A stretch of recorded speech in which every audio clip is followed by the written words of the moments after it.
bahkan ada riset hari ini pekerjaan sudah jadi agama. Ya. Jadi kalau para ibu sekarang mengeluh, para ayah kok lebih sibuk di luar rumah ya. Jadi ayah malas banget gitu ya. Ya itu karena memang nggak ada seorang ayah pun yang hari ini yang disiapkan jadi ayah. Sepakat nggak? Kalaupun dia jadi ayah ya anak kesadarannya aja. Memang nggak pernah disiapkan kan. Disiapkan untuk jadi pekerja. Sepakat nggak?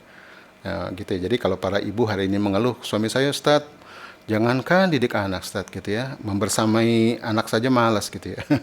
Bagi dia yang penting karir ya. Ya memang disiapkan untuk itu gitu ya. Dan ini bahkan hari ini semakin meningkat ya. Ada yang bilang 90% pemuda ya, teens gitu ya, mengatakan bahwa ini Pew ini lembaga riset ya di Amerika sih, memang di New York gitu ya. Dia mengatakan having a job on a career they enjoy. Jadi mencari pekerjaan yang karir yang dia enjoy would be more important, lebih penting daripada helping other people who are in need or getting married. Ya. Jadi bekerja itu lebih penting dari menikah sama dari nolong orang. Hari ini kata menikah itu diasosiasikan jadi buruk ya, gitu ya, menghambat karir, orang yang nafsu seks gitu ya. Jadi nikah itu disempitkan jadi kawin, gitu.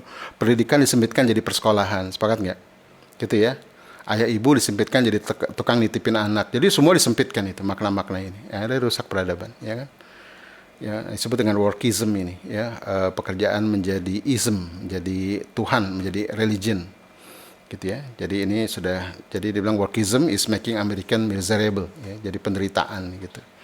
Oke teman-teman, ini saya cepetin aja ya. Nah, maka oleh itu fitrah itu harus kembali ya. Jadi kalau hari ini kita gelisah gitu ya, karena memang hidup kita banyak gak balance gitu ya. Kalau fitrah itu ada 8 aspek dimensi, ini kita bahas di Fitrah Based Life ya. Ada 8 dimensi hidup dalam aspek fitrah yang harus seimbang dan harus mengarah ke langit. Ya, spiritual life ya. Hari ini orang barat menuju spiritual tapi nggak punya Tuhan gitu ya. Yang dipanggil Deepak Chopra, karena mereka merasakan begitu sudah makmur, ternyata masih kosong juga. Dulu mereka pikir kalau udah makmur, selesai ini urusan manusia. Enggak. Gitu udah gemah ripah lau jinawi, ternyata masih merindukan Tuhan ya. Akhirnya yang diundang tuh para larinya ke Hindu biasanya, ya, larinya ke agama-agama yang nggak ada Tuhannya gitu. Nah, jadi spiritual life ini juga harus mengarah ke Allah ya. Kemudian intellectual life ya, learning bukan learning for learning, learning for Allah gitu. Work atau business life juga bukan business for business ya, work for work gitu ya, tapi work for Allah. Juga termasuk rumah tangga. Ya, bukan rumah tangga untuk rumah tangga ya, bagaimana kita rumah tangga untuk kepentingan kita, bukan untuk kepentingan Allah. Jadi semua harus dibawa ke spiritual, dan spiritual itu intinya adalah keimanan, akidah.